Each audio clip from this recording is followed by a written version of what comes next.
Hi everybody! Would you like to learn something about an opening that is so aggressive that you will sacrifice a bishop in the third move? You came to the right place. Let me tell you a few things about the Krejcik Gambit.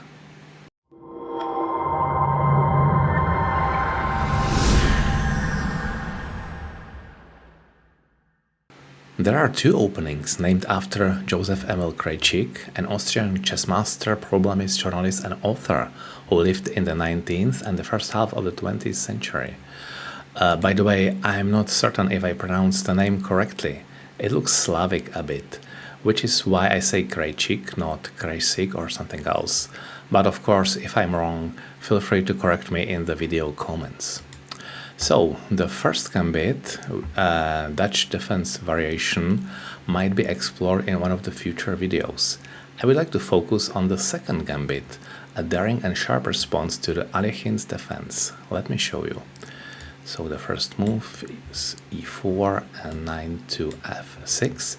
And now the usual moves to continue are pawn to f5, e5, I'm sorry, or protect the pawn by, for example, the knight here, c3. But instead, white makes this unusual move with the bishop to c4. So the pawn is not protected at all, which means that black usually captures it. It is in effect the best move they can make in this position, capturing the pawn, and now the Krejcik Gambit strikes by sacrificing the bishop on f7.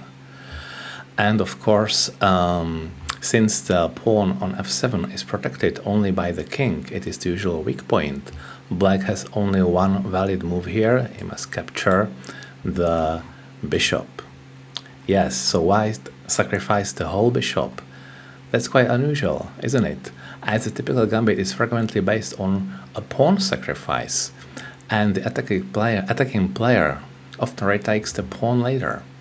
This gambit aims to disrupt black's development and take advantage of the fact that black's king is now outside the base rank, ergo exposed to further attacks. White usually hopes to develop their pieces quickly and launch an attack on the black king, which is now vulnerable. So, how can white proceed to lead the gambit to a positive outcome? I will analyze three different black's responses in three real games. Let me start with the first one. Here it is. So I will make the initial moves. Okay, and now the best attacking line is to give this check by the queen. So what can black do now? It's clear that either the king must retreat somewhere or the check must be cancelled by moving this pawn. Let's start with moving the king. This is, I would say, a natural retreat. The king might be better protected here, but of course black needs to solve the problem of activating the kingside rook as well, this one, because they cannot castle anymore. This is usually done with the help of so-called artificial castling. We will show it later. So now white has this pretty useful move, checking the king and attacking the knight at the same time. Black cancels the check by moving the pawn, and white takes the knight. So white got the sacrificed piece back at the cost of making multiple moves with the queen, which slowed down the white army development. Anyway, both players have a good chance to grab the initiative. Let's see how the game continued. Black moved to d5 and queen to e2, which is logical. The queen was under attack. And now this is probably, I'm not sure if it is the best move at this position, because white will be in a good situation to attack these advanced pawns. But we'll see. So developing knight, pretty normal, developing the knight, opening the diagonal for the queenside bishop, and bishop to e7. Yes, of course, it seems that black prepares the artificial castling, so the bishop just made the space for the rook to move over here. Another development move, and yeah, black just exploited the fact that the knight can be protected by the pawn here and attacks the queen and the knight simultaneously, so white could either capture the king, the knight, or, which happened in the game, to retreat. Bishop to protect the knight, and castling, a logical move. And it seems that black started to castle artificially. Let's see the next moves. Bishop to f4, capturing the knight, captured by the queen, and rook to e8. This is not the best place for the rook, because white can now focus on attacking this square, c7, and hope to create a fork on both rooks. So it would be definitely better if the rook is moved here to f8. Not only it would just cancel this threat, but the rook would control this half open f file to harass the white queen and support the attack against the king's fortress. So let's get back. I made the actual move to e8, and white is mobilizing their major pieces to support the attack.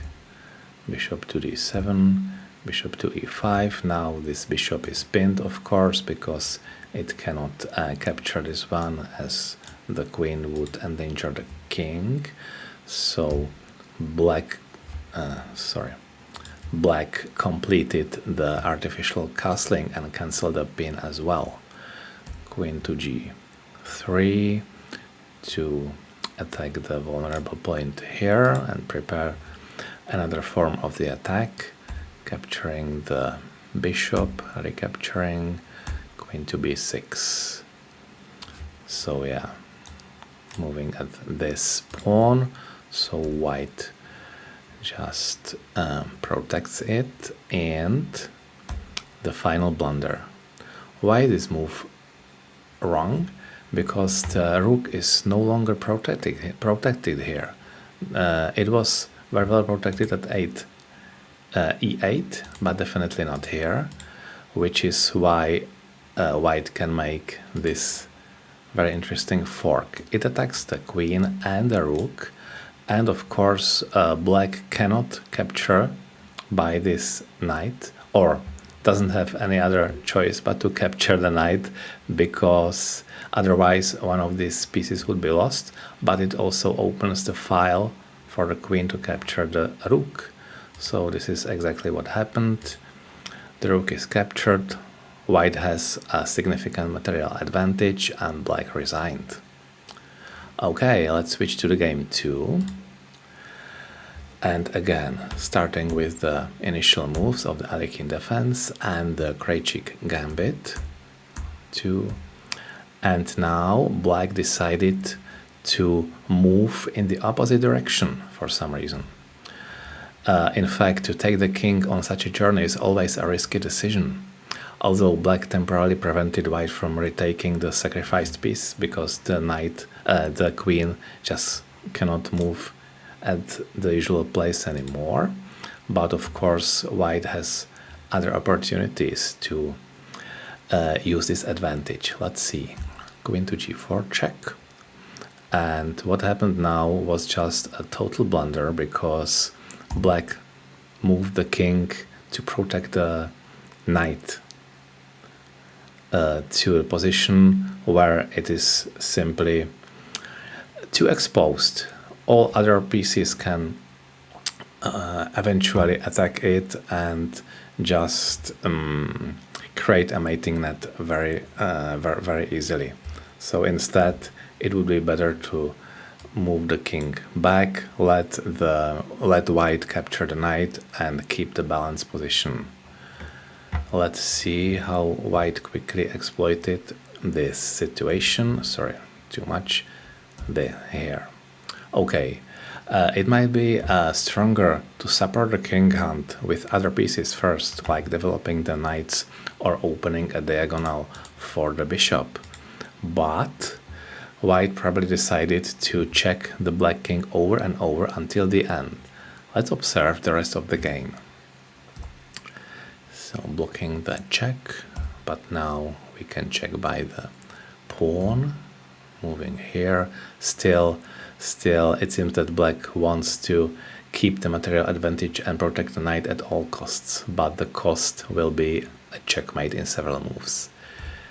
Checking by the knight, capturing the pawn, capturing the knight, b5, another check, b6, one more check, back to b5, and from now on, after this move, a checkmate cannot be averted. But it's fair to say that other moves wouldn't help too much either. Checking by the knight, moving there, checking, enforced move, and a checkmate. Alright, and the third game, with another variation of the Krejcik Gambit. Let's make the first moves again. 1, 2, 3, 4, 5, 6, 7. And now, instead of retreating with the king, black decided to block the check, to block the diagonal by the pawn. And of course, white continues with checking the king and attacking the knight, blocking here and capturing. Okay, this looks like a pretty solid line as well, and black has different opportunities to continue with the development. However, what they did was to choose this strange move, which in fact doesn't accomplish anything, because white can simply gain a tempo attacking the bishop with the pawn. It would be definitely better to try something like this to accelerate the artificial castling. Let's get back and this move. Now of course white can play this move to attack the bishop, open the diagonal for their own bishop, and just get a head start in the development. b4, c3, e5, knight. Okay, we can say that black wasn't the strongest opponent here, as this move weakened the king side even more. Let's see how white quickly exploited the situation. Check by the knight, moving to e7, and now of course the black queen is lost, because once the bishop is moved to this position, it is called a skewer. Like the king is forced to move away, and then the queen would be vulnerable and just taken by the bishop. But in fact, white decided to take the king instead, like checkmating it. This is a checkmate. Nice, isn't it? I mean, as a bonus, the knight attacks the queen and the rook as well. Something like a triple blow. Okay, thank you very much for watching. I hope that this kind of unusual opening is something you can eventually add to your repertoire and try it, for example, in blitz or blood games, where the opponent doesn't have too much time to think about possible lines and most likely make a mistake.